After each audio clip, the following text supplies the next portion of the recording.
Hoy es jueves 19 de enero. Estamos grabando este episodio sin saber lo que ocurrirá hasta el momento en que lo emitimos. En este momento, el paro nacional en Perú todavía no ha empezado. No sabemos si habrá muertos, no sabemos cuántos heridos habrá y no sabemos el tamaño de represión que habrá, pero sí que ya hay tanques en la avenida Bancay, por ejemplo, y que hay un gran despliegue de las fuerzas del orden en diferentes puntos de la ciudad. Y justamente pensando en que no sabemos lo que pasará mañana, es que esta palabra cobra total sentido. Hoy hablaremos de dictadura.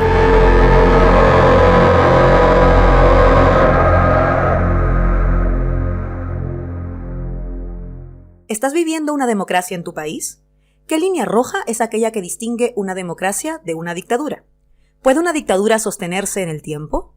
¿Por qué hablamos de unas dictaduras y no de otras? ¿Por qué solo se habla de unos países cuando hay muertos, pero por ejemplo, tan poquito de Perú, cuando ya hay medio centenar de muertos en tan solo 42 días de gobierno? ¿Qué riesgo supone vivir en una dictadura? Soy Laura Arroyo y esto es La Batalla de las Palabras.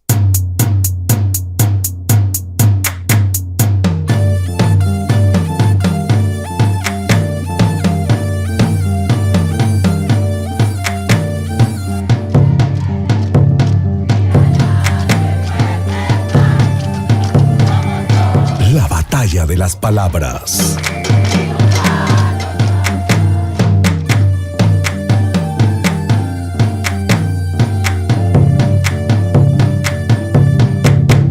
Dictadura.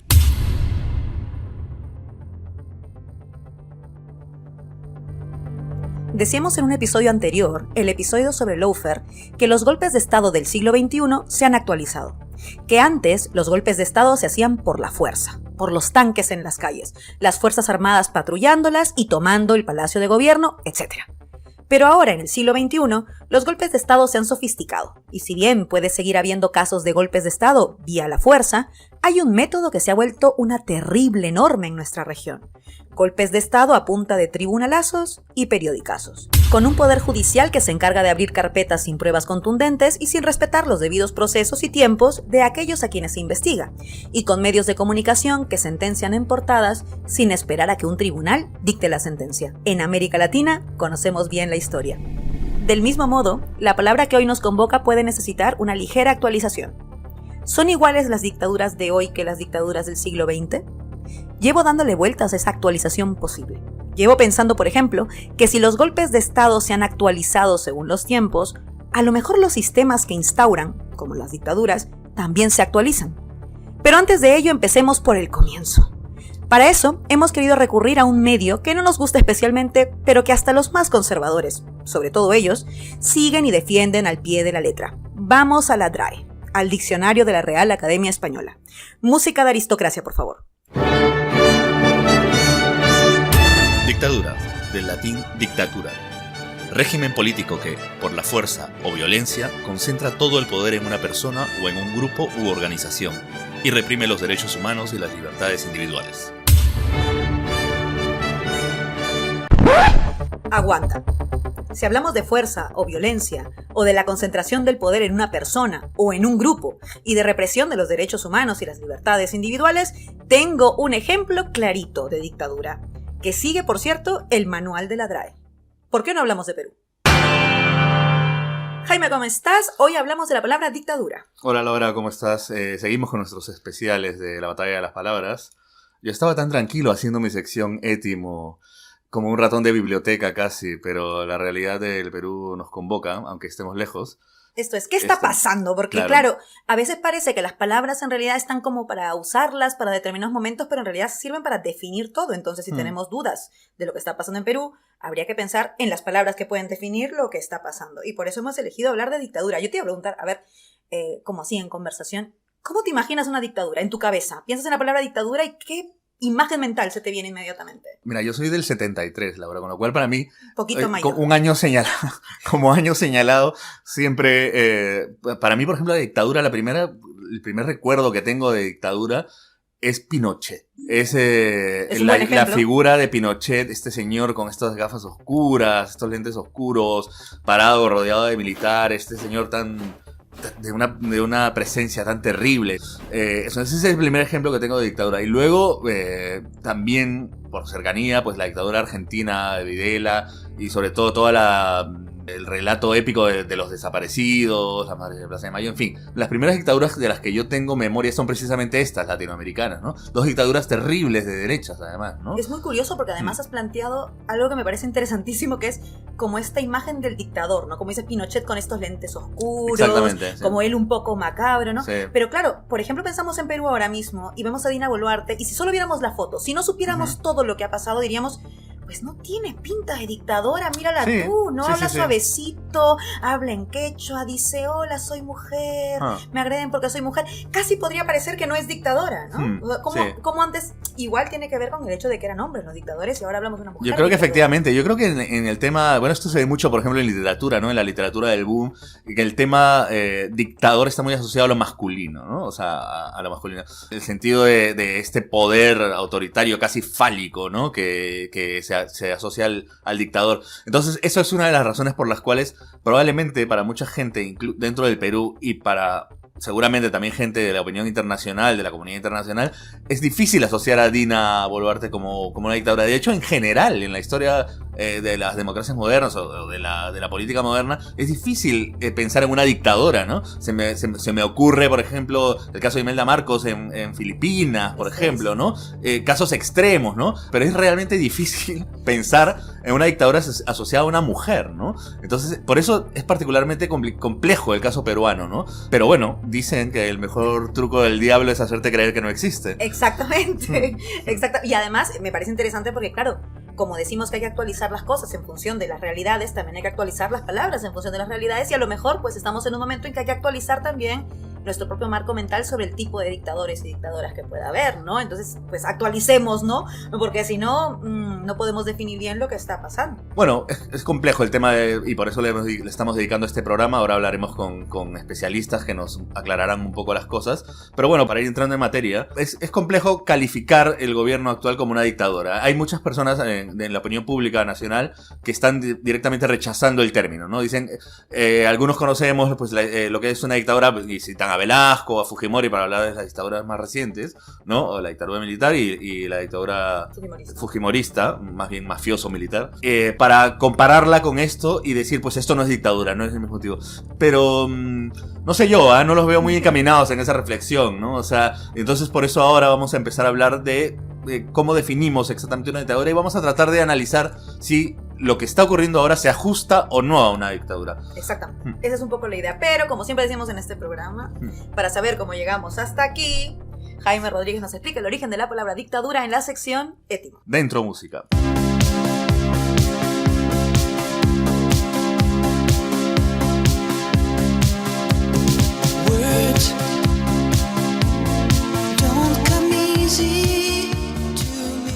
Bueno, Laura, como bien hemos dicho antes, citando al diccionario de la Real Academia de la Lengua, dictadura viene del latín dictatura, que viene de dictare, es decir, dictar, decir algo para ser copiado.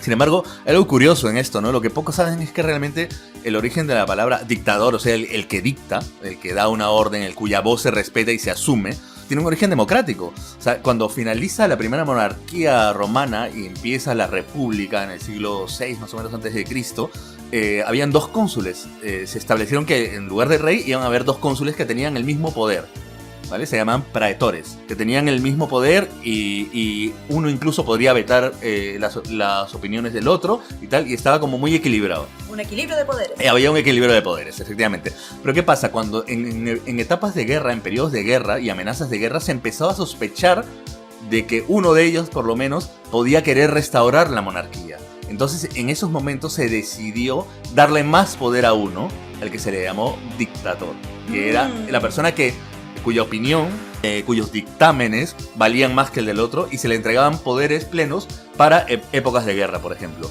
Lo curioso es que su poder estaba limitado, de todas maneras, por el resto de la magistratura romana. Entonces, solamente estaba limitado a ese periodo de guerra y a ese fin específico. Y luego se le retiraba ese poder y se volvía al sistema habitual, digamos, ¿no? Entonces claramente hablamos de periodos de anormalidad también. Periodos de anormalidad. Y para una cuestión de emergencia, ¿no? Exacto. Pero si te fijas, por ejemplo, es algo que hasta la fecha a lo que se sigue acogiendo. Por ejemplo, Fujimori, cuando se convierte en dictador, él su discurso realmente podríamos resumirlo en que hay una emergencia, estamos en una emergencia y necesitamos esto temporalmente, ¿no? O sea, siempre los dictadores contemporáneos, por lo menos en el caso de Fujimori y otros casos cercanos, intentan decir esto es algo necesario y es algo temporal, ¿no? Esta gente se cree que realmente está haciendo un acto heroico. Cuando escuchamos hablar a Dina Boluarte, ella dice, esto es un deber, ¿no? O sea, tengo la responsabilidad de quedarme. Cuando todo el país, o sea, la gran mayoría del país le está diciendo que no, que se tiene que ir. Pero en su cabeza y ella está cumpliendo con un deber, ¿no? Y eso es curioso que esté en el origen mismo de la palabra dictadura, dictator, ¿no? Que es alguien que se necesita para un periodo de emergencia. Es curioso porque además es parte del discurso de este gobierno, de hecho, ¿no? Sí. Todo el tiempo están instalando el discurso de la guerra. Siempre dicen, hay una guerra entre el terrorismo y nosotros, los peruanos de bien que no protestan, que no dicen nada, que agachan la cabeza y que están de acuerdo con todo lo que pasa. Y claro, ¿por qué? Porque eso legitima que pueda decir, y por eso me tengo que quedar con todas estas facultades y con toda esta, como bien decías, ¿no? Con esta dictadura y con todo lo que ello implica, porque es un periodo anormal. Exactamente. Y bueno, quería acabar esta parte etimológica diciendo algo que me ha llamado la atención, que es que estos cónsules que tenían el poder tal estaban siempre escoltados por tenían una escolta que se llamaban lictores, que llevaban en las manos, ¿qué cosa? Las fases, que eran, como recordarán si siguieron el episodio de fascismo, estas especies de haces, de plantas, este racimo de palos, este manojo de palos en el que había el hacha y que significaba el poder y que dio su origen, además, a lo que conocemos después como fascismo, ¿no? Estas fases que significaban el poder dieron origen a la palabra fascismo. Muy interesante eso que acabas de decir, porque es una vinculación histórica y etimológica también entre las dictaduras y el fascismo, que como sabemos, porque en el episodio de fascismo, y si no lo han oído, los invito a oírlo, porque en el episodio de fascismo hablamos claramente de que el fascismo solamente es posible con autoritarismo, con lo cual tiene una relación directa con también los espacios directos. Totalmente, y hablaremos ahora más adelante con una especialista que precisamente nos hace una diferencia entre dictaduras de izquierda, que obviamente existen, dictaduras de izquierda, y dictaduras de derecha, ¿no? Porque hay matices a tener en cuenta en ese sentido. Totalmente.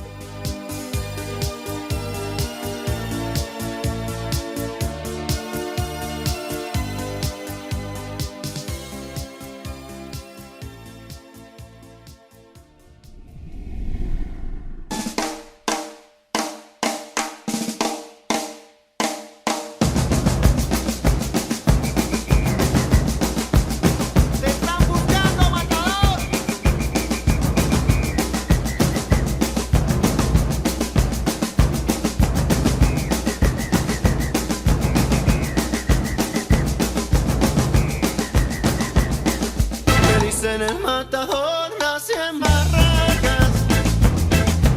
Si hablamos de matar, mis palabras matan. No hace mucho tiempo que cayó el león Santillán, y ahora sé que en cualquier momento me la van a dar. Vamos ahora con una perspectiva histórica que suele ser útil para hablar de las palabras y los fenómenos que esas palabras describen. Hablamos con el historiador Gonzalo Parodi, que nos contó con detalle el tránsito histórico de las dictaduras. ¿Sabías, por ejemplo, que Simón Bolívar fue un dictador? Oigamos a Parodi. Es el caso de Julio César. Él fue instaurado como dictador por el mismo Senado romano, pero una vez que pasó la emergencia y tuvo que salir, pues no quiso salir, comenzó a organizar otras guerras, comenzó a quitarle poderes al Senado, y pues por eso se sabe que se hizo un complot contra él y pues finalmente mismos miembros del Senado lo terminan matando, ¿no? Entonces, esta palabra, con muchas variaciones evidentemente, es la que después se toma dentro de las monarquías constitucionales y dentro de las ideas de los ilustrados franceses, post-revolución francesa, que incluso están en muchos de los códigos, y pues mediante esa vía es como llegan a los a las nacientes repúblicas de la antigua monarquía de España pues en este lado del mundo. Entonces, por ejemplo, no pocos recuerdan que Simón Bolívar, uno de los libertadores de América, es instaurado dictador primero en la provincia libre de Guayaquil y posteriormente en el Perú. Y de hecho es una de las condiciones casi que él pone pues para que su ejército luche a favor de la independencia del Perú. Entonces el Congreso ya constituido le da los poderes porque los necesitaba, ¿no? Y pues ya con esos poderes es que Bolívar enfrenta la guerra. Entonces entre 1824 y 1827 tenemos a un dictador que lleva el título de dictador como presidente, digamos, del país. Lo que resulta importante de todo esto que señala Paroy es que existía, nos guste más o menos, una suerte de realidad sobre la cual se sustentaban estas dictaduras. Esa realidad era palpable: guerras externas y conflictos internos. En la actualidad, sin embargo, existen aparatos que le pueden hacer frente a estos contextos, pero sobre todo no existen estos contextos. Es curioso, por ejemplo, cómo Dina Boluarte actualmente busca construir, como decíamos, esta narrativa de que existe un adversario interno que justifica lo que Paroy señala: mano dura, autoritarismo, dictadura. Claro, sin la excusa no puede defender la acción dictatorial de su gobierno, que es claramente represor y antidemocrático. Es alucinante cómo ante cualquier crisis política inmediatamente recurrimos a la narrativa de la guerra. ¿Tú te acuerdas durante la pandemia que también se utilizaba, ¿no? Era, estamos en guerra, esto es una guerra. Me recuerdo mucho en Perú y aquí en España también. Y en Francia, Macron. En Francia, Macron. Y siempre la narrativa. Yo creo que eso tiene que ver con precisamente espíritus dictatoriales, ¿no? O sea, en ese momento en que hay una crisis tan grande, la persona que está en este caso en el poder ejecutivo, los presidentes, los primeros ministros, lo que sea, empiezan a poner como el parche antes, ¿no? Hablando de un escenario de guerra porque sienten que tienen la necesidad de tener más poder para ejecutar cosas, ¿no es cierto? Poder y control. Poder y control, ¿no? Y eso es muy parecido a lo que estamos hablando sobre la dictadura. Esa capacidad casi personal de ejercer un poder sin tener trabas por los otros poderes del Estado, es básicamente lo que es una dictadura. Entonces, ante las crisis, como ocurrió en la pandemia y como esta, en este caso, lo que se nos dice primeramente, no, estamos en guerra, ¿no?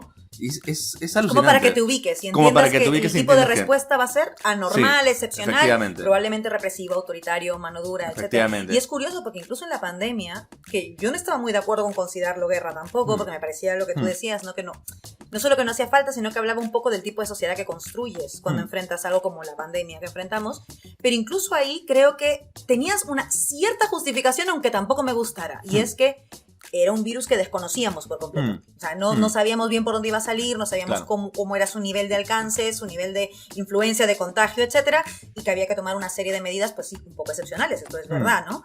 Pero claro, rápidamente el discurso de la guerra. Ahora, en cambio, en el caso de Dina Boluarte y el Perú, me pregunto si en verdad es siquiera justificable. Es como, no, lo que tienes es esa gente protestando, pero esto ni siquiera es tan extraordinario. Hay gente que protesta en el Perú regularmente hace muchísimos años, tal vez no con la magnitud de ahora, pero eso tiene un sentido también, pero que protesta hace muchísimo tiempo contra el Estado porque, por lo que sea, derogar una ley, plantear otra ley, o que no le expropien su territorio frente a las transnacionales, etc. O sea, no es algo alucinantemente raro ni anormal, y sin embargo, inmediatamente lo que ha hecho Boluarte y todos los poderes que un poco gobiernan con ella es decir que estamos en guerra. La pregunta es si este mensaje cuela. ¿Alguien se lo cree de verdad? O sea, ¿justifica su represión? De momento te puedo decir que todos los medios de comunicación de la gran prensa se lo creen. Pero yo no sé si se lo creen o por lo menos lo utilizan también para su propio beneficio, ¿no? Evidentemente los grandes poderes económicos que están detrás de la gente que está enquistada en el Congreso, de la gente que finalmente está manejando, o por lo menos con la que ha pactado Dina Boluarte de una manera absolutamente traicionera con lo que se supone que son sus orígenes y sus orígenes ideológicos. Esa gente, no sé si se lo cree, pero tiene el cinismo suficiente como para defender esa posición, ¿no? De que estamos en guerra, que el Estado está amenazado, de que esta gente son unos terroristas, unos infiltrados y todas estas monsergas que te van soltando y que, ya te digo, casi que me parece que es más cinismo que realmente creérselo en su caso, ¿no? Porque es útil. Porque es útil, le resulta absolutamente útil para defender otra vez pues su conservadurismo, mantener los modelos o las estructuras económicas que les mantienen en sus posiciones de privilegio y todas estas cosas que ya sabemos, ¿no? Entonces, bueno, creo que un poco se trata de eso y por eso es que recurrimos otra vez al escenario de guerra. Exactamente. Además es útil, como decimos, para sostener lo que siempre han querido sostener, que es el continuismo. Pero acá hay algo interesante que nos dice Gonzalo Paroy a continuación, que básicamente nos pincha el globito. Lo que nos dice es que las dictaduras o los autoritarismos en realidad no son una excepción, aunque nos gustara. Son de hecho la norma. Mira, si uno repasa la historia del Perú, los periodos de relativa paz, de relativa democracia, o donde el gobierno lo tienen civiles elegidos de manera popular, en realidad son la excepción, ¿no? Y no la norma. La norma han sido gobiernos autoritarios, bien controlados por militares o bien controlados en alianza con militares.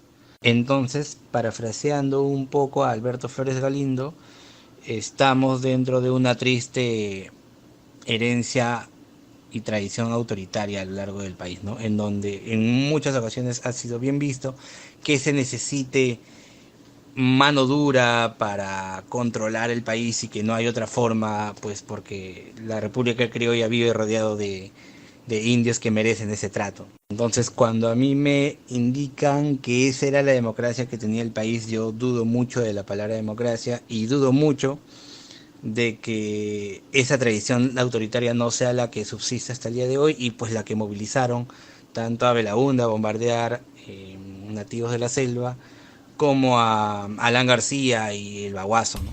Vale, entonces llegados hasta aquí, ¿qué es lo que define el régimen de Boluarte como una dictadura?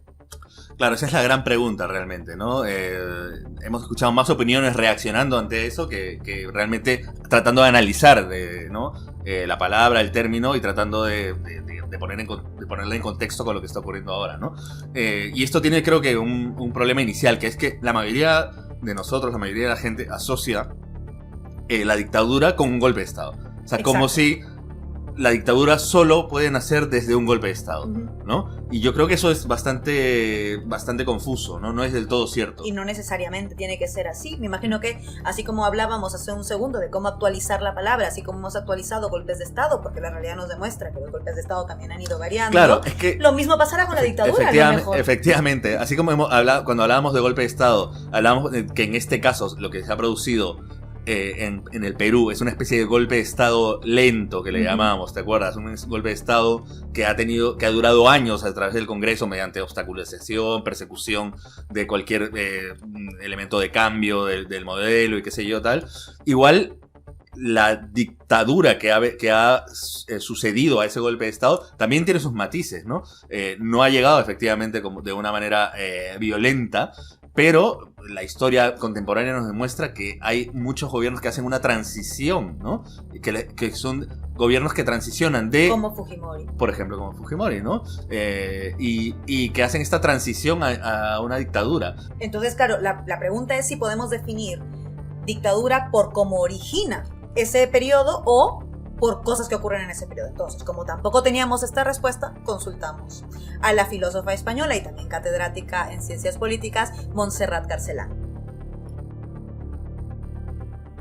El calificativo de dictatorial para un régimen no tiene tanto que ver con su origen, sino con su funcionamiento. Es decir, que hay un monopolio del poder por parte de un sujeto singular, que puede ser una persona, el dictador, o un sujeto colectivo, por ejemplo, un partido único. Claro, eso va a conllevar una fuerte dosis de represión contra todos los disidentes, tanto personas o movimientos como otros partidos o agrupaciones sociales y políticas. A no ser que estos, por las razones que sean, o sea, como resultado de un enorme grado de violencia, o sea, como resultado de una guerra civil, como fue el caso en España, opten por el silencio y se instale una especie de paz de los cementerios que soterre toda disidencia. Pero en cualquier caso, una dictadura va siempre acompañada de un régimen policial fuerte y de una gran dosis de violencia.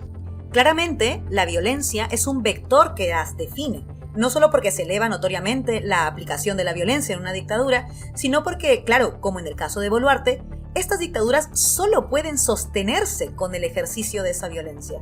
Sin balas, Dina Boluarte ya estaría fuera de Palacio de Gobierno. En la misma línea, el politólogo y profesor de Ciencias Políticas, Juan Carlos Monedero. En el siglo XXI las dictaduras están tomando otro perfil, con una paradoja, y es que las fuerzas de la izquierda, que son las que quieren superar las democracias liberales, son las que están defendiendo la división de poderes, las libertades individuales y colectivas, los derechos civiles, los derechos políticos y los derechos sociales, mientras que los partidos de derecha, que son los que se benefician del estatus de desigualdad que construyen las democracias liberales, son las que están subvirtiéndola a través de un uso espurio de los medios de comunicación, de un uso espurio, bastardo y legítimo del poder judicial, o a través de el uso del dinero para intentar silenciar las voces alternativas, como vemos, por ejemplo, cuando se convierten las redes sociales en un instrumento de los que más pagan, ¿no? O el ejemplo más claro, cuando Elon Musk compra Twitter y empieza a convertirlo en un instrumento de dominación en vez de un instrumento horizontal de intercambio de ideas, ¿no? y de modelos alternativos. Creo que las dictaduras en el siglo XXI tienen la ratio final siempre de la violencia, como vimos, por ejemplo, en Bolivia,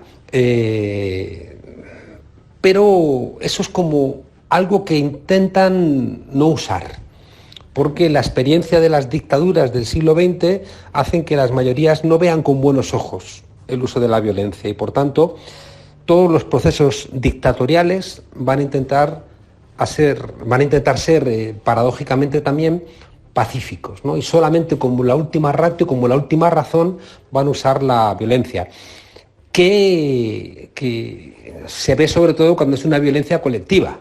Es decir, cuando la protesta frente a una situación protodictatorial toma contornos masivos, ¿no?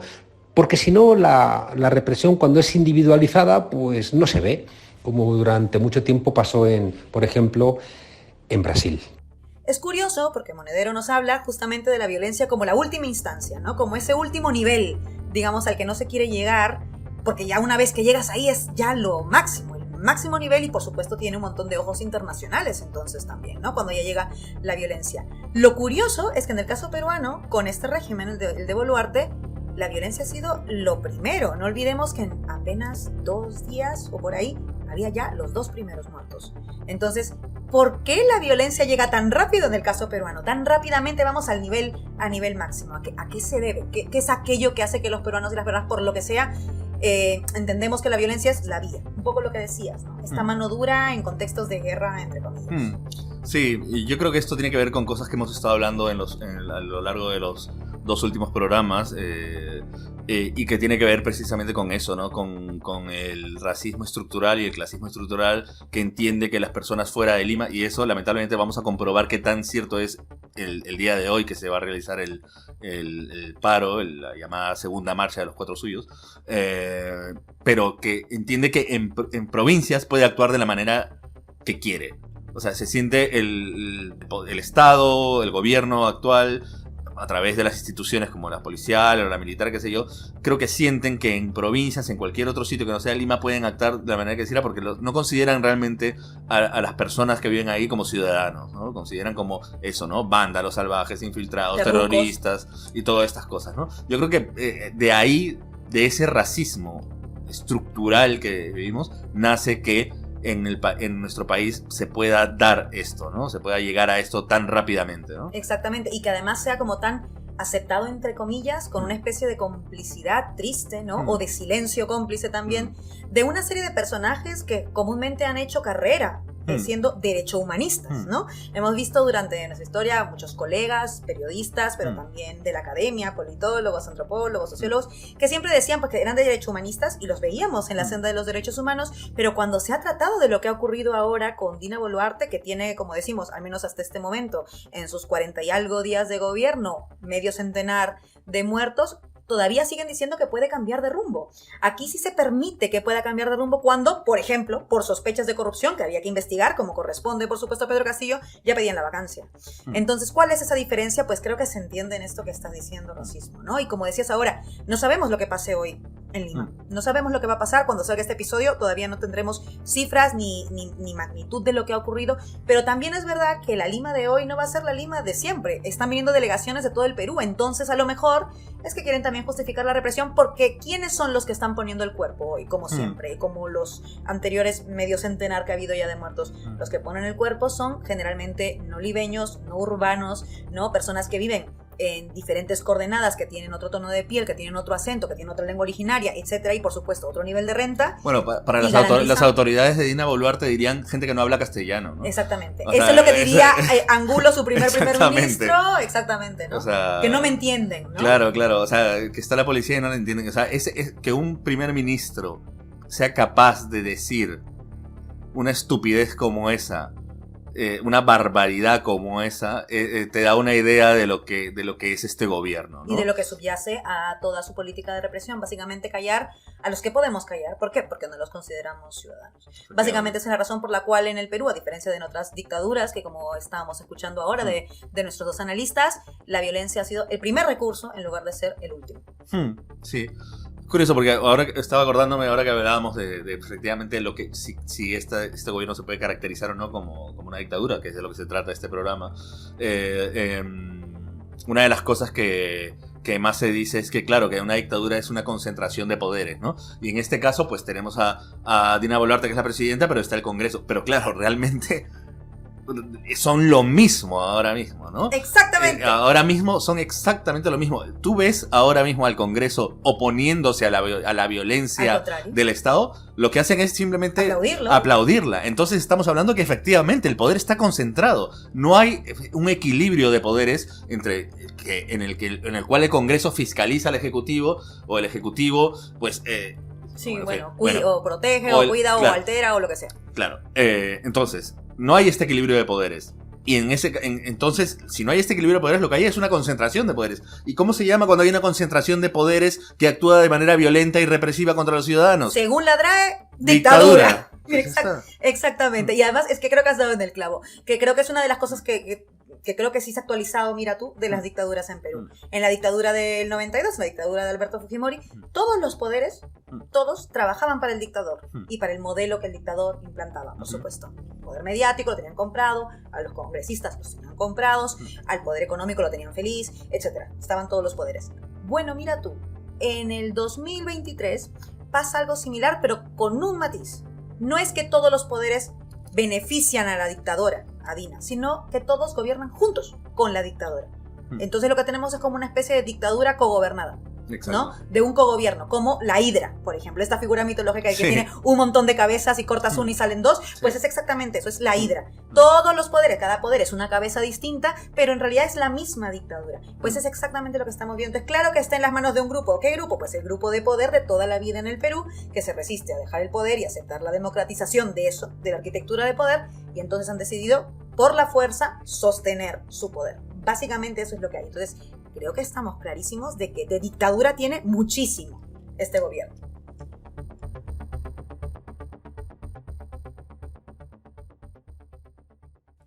Vale, puede que hasta aquí igual no todos estén convencidos, Jaime, y no todos estén seguros de que Dina Boluarte es una dictadora y que este es un régimen dictatorial. Entonces, se me ha ocurrido que podemos hacer la pregunta al revés.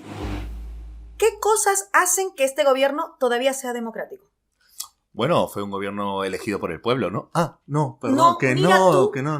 O sea, de hecho, ella fue elegida en una plancha, esto es verdad. Sí, pero el problema es que pero esa no como plancha... presidenta, ¿no? No, Claro, primero claro. no como presidenta y en segundo lugar, para hacer todo lo contrario a lo que está haciendo, ¿no? De hecho, para gobernar con los que ganaron y está gobernando con los que perdieron. Sí. Entonces, pues, eso ni Sí. tanto. ¿Qué otra cosa puede tener de democrático?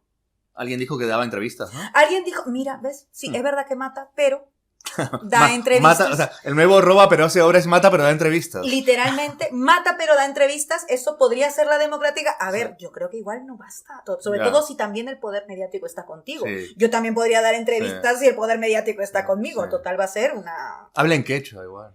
Ya, pues mira, interesante. Sí. También es verdad Sí. que no sé si eso hace democrático a nadie. Recuerdo Por ejemplo, a ver, ¿cuánta gente ha hablado en quechua, es verdad? En puestos de poder. Es verdad que eso no ha habido mucho realmente en el Perú, pero lo cierto es que podrías hablar en cualquier idioma y eso no basta para hacerte democrático. Totalmente. O sea, claro que no. podemos aprender quechua mañana, o si Fujimori hubiera sabido quechua, eso no lo hubiera hecho democrático tampoco. Complicado.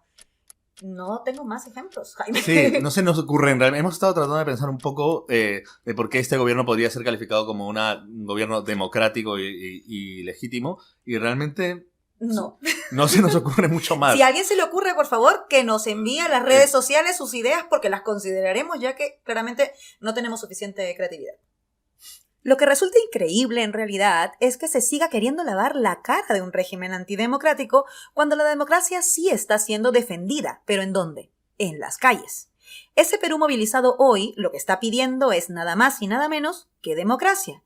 Y por cierto, como bien recuerda Gonzalo Paroy, no es una demanda nueva, lamentablemente, y sigue sin ser escuchada. Lo que se pide es extensión de la democracia, extensión de ciudadanía.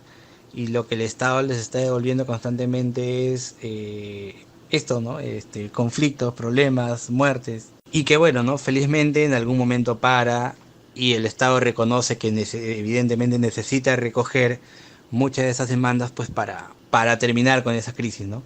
Pasó con los pedidos de los movimientos obreros, pasó con los pedidos de los movimientos campesinos y esperemos que pasen ahora con los diferentes conflictos sociales que hay en el país, ¿no? Que piden participación, que piden cese de la violencia, que piden una clase política distinta que evidentemente no los representa. ¿Estamos entonces en un momento de retorno de las dictaduras? Con sus actualizaciones y particularidades de hoy, en realidad sí hay una gran amenaza para las democracias a nivel mundial. Esa gran amenaza se llama ultraderecha. Aunque muchos politólogos de nuestro país prefieran decir que todos somos culpables de la crisis de la democracia en el Perú, básicamente lo que hacen es lavarle la cara al fujimorismo, a López Aliaga, a Cueto, a Montoya, a Chirinos, a los fraudistas, etc. Nuevamente Montserrat Garcelán va a dar en el clavo. A mí me parece que ese es un fuerte peligro de la ultraderecha en el contexto actual. O sea, su estrategia es hacer imposible un gobierno democrático, demostrando que es caótico e impotente para atender a los problemas actuales, con lo que se propiciaría un gobierno autoritario o en su defecto tecnocrático, pero un gobierno que en ningún caso respondiera a demandas populares de redistribución de la riqueza o de puesta en cuestión del régimen de propiedad. Por tanto, que en ningún caso pudiera poner en marcha actuaciones anticapitalistas o medidas anticapitalistas de más calado. Laura, y a todo esto, ayer fue un aniversario más de Lima.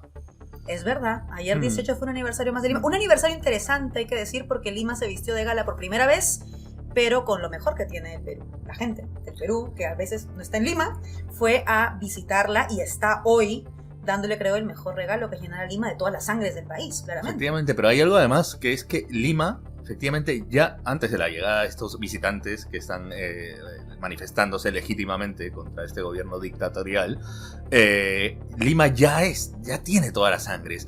¿Quién es limeño ahora mismo? Creo 4 gatos miraflorinos o qué sé yo, o que blancos. Se han casado entre ellos para eso, porque si no, claro, los limeños... Lo que llamamos las castas de toda la vida, que son una absoluta minoría de Lima ahora, o la gran mayoría de limeños nuevos, que son personas inmigrantes o descendientes de inmigrantes venidas también de los 4 suyos durante las últimas décadas, ¿no es cierto? Sobre todo por el conflicto armado interno, además, cuánta gente emigró a Lima, y además... Porque esa es la otra clave, o sea, Lima es la capital de un país, con lo cual es la capital de todos y todas en ese país, no solamente de los que residen en Lima, que es una idea absurda, colonial, profundamente centralista y por supuesto racista y discriminadora. Lima es la capital de todos y de todas, o sea que cualquier cusqueño, puneño, arequipeño, tacneño podría ir a Lima y decir, esta es mi capital y estoy aquí porque es mi capital y es mi derecho. Con el más absoluto derecho, contrariamente a lo que nos quieren vender algunas élites que se sienten, pues otra vez, invadidos por los bárbaros, ¿no? Exactamente. La cosa de siempre. Quienes no han reaccionado de esa manera y más bien han dado la bienvenida a estos ciudadanos, a estos hermanos que han venido de otras regiones del Perú a su capital, como bien dices, Laura, han sido algunas instituciones que personalmente a mí me resulta muy satisfactorio. Me enorgullece dilo. Como ex sanmarquino, en la Universidad Mayor de San Marcos, que que ha pues abierto sus puertas. Bueno, no las autoridades, porque después escuchamos a las autoridades diciendo no, que esto no han sido los alumnos. Pero bueno, el alma de la universidad, sus estudiantes, que abrieron la puerta 3 de San Marcos para que pudieran entrar las personas que están viniendo a la marcha y estuvieran ahí, tuvieran un poco de sombra, un poco de descanso. Pudieran dormir y siguen ahí, ¿no? Exactamente, creo que la clave es lo que decimos, así como Lima es mejor que sus élites, que son una minoría minúscula, también las universidades son mejores que sus autoridades. San Marcos claramente está a la altura del momento, como lo ha hecho siempre, por cierto. San Marcos tiene ya una historia como comunidad universitaria. La comunidad universitaria no es la rectora. La comunidad universitaria es todo lo que la forma. Los docentes, los estudiantes, las personas del personal administrativo también. O sea, todos ellos son la comunidad universitaria que han demostrado que están a la altura del momento, porque lo que se enseña en una universidad no se enseña en las aulas. En realidad se enseña también en las calles. Enseñas de vocación ciudadana, enseñas de pensar en un mundo mejor, de justicia, de democracia, y tiene sentido que en un momento en que están viniendo a exigir democracia, les abran las puertas para que puedan descansar, dormir, tomar un poco de agua, comer un poco y al día siguiente ir a este gran paro nacional. Pues eso que a ti te enorgullece, a mí, por ejemplo, más bien me frustra y me decepciona, mira tú. Pero así como digo, Lima es mejor que sus élites, las universidades son mejores que sus autoridades. La Universidad Católica, por ejemplo, de la que yo soy exalumna y de la que siempre, pues, de hecho, sí aprendí muchísimo y tuve esa oportunidad. Mejor dicho, tuve ese privilegio, porque estudiar en la Católica es un privilegio, yo lo reconozco y no debería ser así.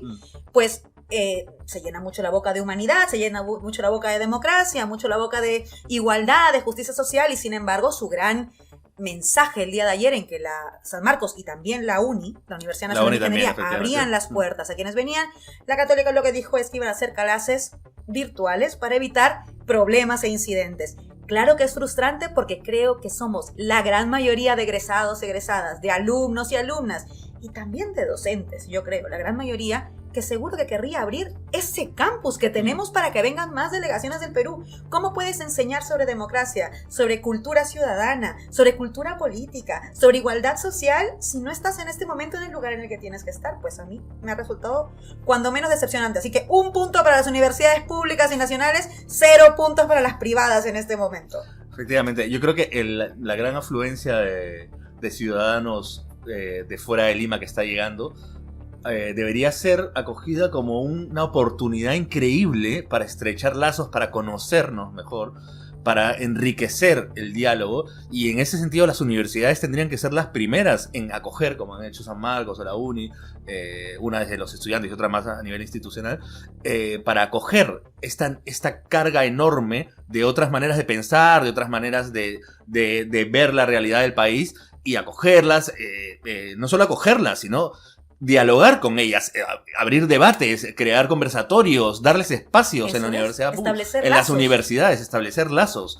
Y sorprendente realmente que una universidad que ha dado tantas magníficas mentes para la sociedad peruana como la Católica no haya estado a la altura. Bueno, hay que reconocer también el papel de otras universidades públicas que no están en Lima, que de hecho, a diferencia de San Marcos y la UNI, fueron incluso pioneras, fueron de las primeras, que desde la primera semana del gobierno dictatorial ya de Boluarte, que como digo, a los 2 días ya tenía 2 muertos, entonces ya nos empezaba a apuntar maneras de lo que iba a hacer, estuvieron ahí. Por ejemplo, las delegaciones que vienen de Puno, de Cusco, de Arequipa, están viniendo también delegaciones universitarias. Hay que reconocer el valor y la potencia y el poder de las universidades públicas de estos lugares del sur que están viniendo a Lima también con sus estudiantes. Y creo que esto es de lo más esperanzador que estamos viviendo. Y es que en realidad las dictaduras lo que buscan justamente es quebrar esos lazos sociales. Si tenemos los lazos aceitados, si en verdad estamos juntos, juntas, todos unidos, unidas, es muy difícil que una dictadura se sostenga. Entonces, mientras más nos puedan separar, es como el rochabús. Cuando te tiran agua, es para que te separes, te escapes y te veas solo corriendo por las calles, porque entonces eres débil. Pero si somos un montón, no hay rochabús que te tire litros de agua que pueda romper esa cadena humana. Y eso es lo que quieren, y por eso creo que las universidades son tan importantes, porque lo que construyen es estos espacios de colectividad. Y creo que lo que está pasando hoy en las calles de Lima, en este momento, mientras grabamos este episodio, es eso. Es lazos colectivos para defender la democracia. Y mientras más sean de todos los lugares del Perú, y mientras más apoyo tengan también de los peruanos y las peruanas que vivimos en el exterior, pues seremos, yo creo, más exitosos, y Dina Boluarte tendrá en verdad los días contados. Bueno, este ha sido otro programa especial de la batalla de las palabras. Igual, Laura, me gustaría preguntarte para terminar, igual, o sea, ¿cómo salimos de una dictadura en este contexto, ¿no? O sea, estamos en plena marcha ahora mismo, mientras grabamos esto, y sabemos que va a ser importantísimo, sabemos que va a tener, y esperamos que no hayan cosas que lamentar terribles, aunque, bueno, este gobierno nos ha dado razones para desconfiar, pero esperemos que no hayan bajas que lamentar. Pero bueno, esta marcha creo que sí debería significar un antes y un después de esto, pero ¿qué podría ocurrir? ¿Cómo podemos salir de esta dictadura más allá de la marcha de hoy? Esta marcha ya es un hito histórico, porque creo que lo que está demostrando es que en realidad ya se han avanzado cosas. Mira, es verdad que es muy difícil ser optimista en estos contextos por este gobierno dictatorial y sangriento que estamos viviendo, pero el otro día la historiadora Cecilia Méndez puso una frase que me gusta mucho y que he decidido robársela, pero le he pedido permiso para ello, que es: cuando veo todas estas movilizaciones y la gente viajando y a la gente yendo a Lima y esforzándose, pese a haber perdido a su gente yendo a luchar por democracia, me siento mal de ser pesimista. Y creo que tiene razón. Entonces pongamos un poco de optimismo a esto. Y yo creo que ya hay victorias ahorita. Por ejemplo, la primera gran victoria que veo yo es que claramente Dina Boluarte está más débil que nunca. La gente que la apoyaba ha empezado a voltearse, le han empezado a bajar el dedo como en el circo romano, ¿no? Le han empezado a decir, pues igual ya no, hasta luego, señora Boluarte. Entonces la renuncia de Boluarte la veo más cerca que lejos. Es lo primero. Segundo, el Congreso, porque inmediatamente cuando ella renuncie asumiría el presidente del Congreso. Creo que es muy evidente que con esa legitimidad nadie va a aceptar a esa mesa directiva. Tienen que cambiarla para hacer un gobierno de transición. Y la gente está diciendo en las calles, aunque los medios no les pongan los micrófonos a estas personas, están diciendo claramente que no van a aceptar a Williams. Entonces van a seguir marchando hasta que cambien esa mesa directiva. Yo confío plenamente en el pueblo. Va a lograr que esa mesa directiva cambie. Y lo tercero, y creo que esto es fundamental, por supuesto, adelanto electoral. Y algunos dicen, tiene que haber reformas, porque si no hay reformas, entonces vamos a elegir a los mismos. Pero, a ver, ¿quiénes van a hacer las reformas? Este Congreso va a hacer reformas para que todo siga más bien igual. Quieren instalar la bicameralidad para volver a postular, quieren instalar la reelección para volver a postular. Básicamente quieren quedarse. Entonces, mira, yo prefiero unas elecciones ya sin ninguna reforma, para que no la hagan esta gente del 6%, sin ninguna reforma, y a partir de ahí construir un nuevo pacto social. Y esa es la gran victoria que tienen ya estas marchas. Ha pasado un mes, es verdad. Ha pasado medio centenar de muertos, es verdad. Es una cifra trágica. Es un costo terrible por el cual tiene que pagar Dina Boluarte cárcel por deshumanidad. Lo tengo clarísimo. Y sus ministros, probablemente. Y sus ministros, y también quienes dispararon esas armas. Esto está claro. Pero hay una cosa que sí hemos logrado. Mira, hay una victoria que es con la que quiero dejar clara antes de acabar este episodio. Y es que, por ejemplo, la nueva constitución, que ayer era, nadie la pide. Nadie la pide. Luego al día siguiente era, son muy poquitos los que la piden. Al día siguiente es, no va a cambiar nada aunque la pidan muchos. Y ya hoy ya está en, pero ¿para qué quieren una nueva? Mira qué mal, puede ser peor. Quiere decir que ya hemos logrado que la nueva constitución sea un sentido común. Incluso los que están en contra de una nueva constitución están aceptando que a lo mejor hay que debatir sobre una nueva constitución. Y esa es la gran victoria de estas movilizaciones. La gran victoria. Que Dina Boluarte va a tener que irse, que esa mesa directiva va a tener que cambiar, que el adelanto electoral va a venir pronto. Pero la verdadera victoria, porque lo que en verdad va a cambiar las cosas es que probablemente estemos más cerca que nunca de poder votar en un referéndum si queremos o no seguir con esta constitución de otra dictadura, de la de Fujimori. Y eso es una gran victoria. Solo eso merece que nos arrodillemos, rodilla en tierra, con todos esos peruanos y peruanas que lo han hecho posible, que no son los limeños, no somos las limeñas, han sido nuestros hermanos y hermanas del sur sobre todo, también de otros espacios no sureños necesariamente, pero que se han plegado a las movilizaciones, los que han logrado lo que los limeños nunca hemos logrado, y es que la nueva constitución sea una posibilidad. Puedes fingir pedir perdón en televisión, hacerte la desentendida en un mensaje a la nación. Muy bien, con eso Emocionados nos vamos. Desde aquí volvemos a hacer un voto de confianza, de deseo de que no pase nada terrible en la manifestación. Y nos vemos la siguiente semana, Laura. Sí, nos vemos la próxima semana para seguir, como siempre decimos, buscando la palabra justa. Asesina, asesina, asesina, asesina, asesina, asesina, asesina. La Batalla de las Palabras es un podcast producido por Nuestra América TV con el apoyo de Latindad. En la producción ejecutiva está Carlos Bedoya, en el sonido Fernando Echevarría, en la coordinación Omar Olivares y en las redes sociales Cristian Peralta. En la producción Jaime Rodríguez. Yo soy Laura Arroyo y pronto nos volvemos a encontrar para seguir buscando la palabra justa. Hasta liberarnos de esos miserables que asesinan.